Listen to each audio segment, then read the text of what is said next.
Welcome to K7 news. నా పేరు కళ్యాణి.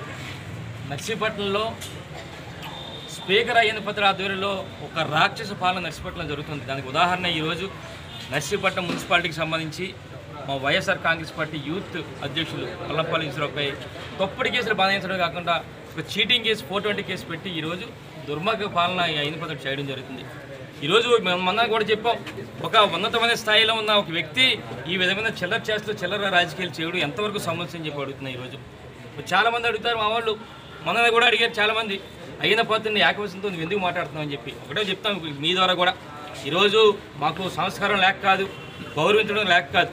ఈరోజు నర్సీపట్నంలో మున్సిపాలిటీలో టౌన్లో ఒక పోరంబోకు ఏదైతే నేను హత్య చేశాను, పోలీసులు ఏం చేయలేకపోయారు, న్యాయస్థానాలు ఏం చేయలేకపోయి విరవీగుతున్నాడో, భయం లేకుండా బతుకుతున్నాడో, ఈరోజు దాంతోపాటు మాకు స్పీకర్ అయ్యన పాత్రుడుకి లెఫ్ట్ హ్యాండ్ నేనే, రైట్ హ్యాండ్ నేనే చెప్పుకుంటూ తిరుగుతూ మరి ఎంతోమందిని మరి అయ్యన పాత్రకే కాకుండా వాళ్ళ పిల్లలకి కూడా వాళ్ళ కుమారులకి కూడా నేనే అండ, నేను లేకపోతే లేదని చెప్పి ప్రగల్భాలు ఈయన.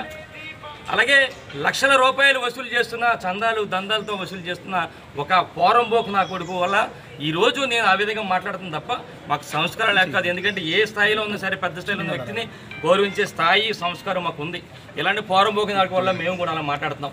ఒకటే ఈరోజు అడిగి చెప్తున్నాం, ఈ పోరంబోకు నా కొడుకు బాబు ఈరోజు ఈశ్వరరావు అని కేసు పెట్టించాం, తప్పుడు కేసు పెట్టించాం, జైలు పంపిస్తామని చెప్పి చాలా ఆనందం పండొచ్చు, సునకానందం పండొచ్చు. కానీ ఒకటే చెప్తా మీకు, ఇవన్నీ కూడా త్వరలో రాబోయే రోజుల్లో మా ప్రభుత్వం వస్తుంది, ఇవన్నీ వడ్డీలతో సహా, వారి వడ్డీలు చక్రవడ్డీలతో సహా ఇవన్నీ కూడా నీకు చెల్లిస్తాం చట్టపరంగా అని చెప్పి మీ ద్వారా ఆ పోరంబోకు నాకు కూడా చెప్పడం జరుగుతుంది.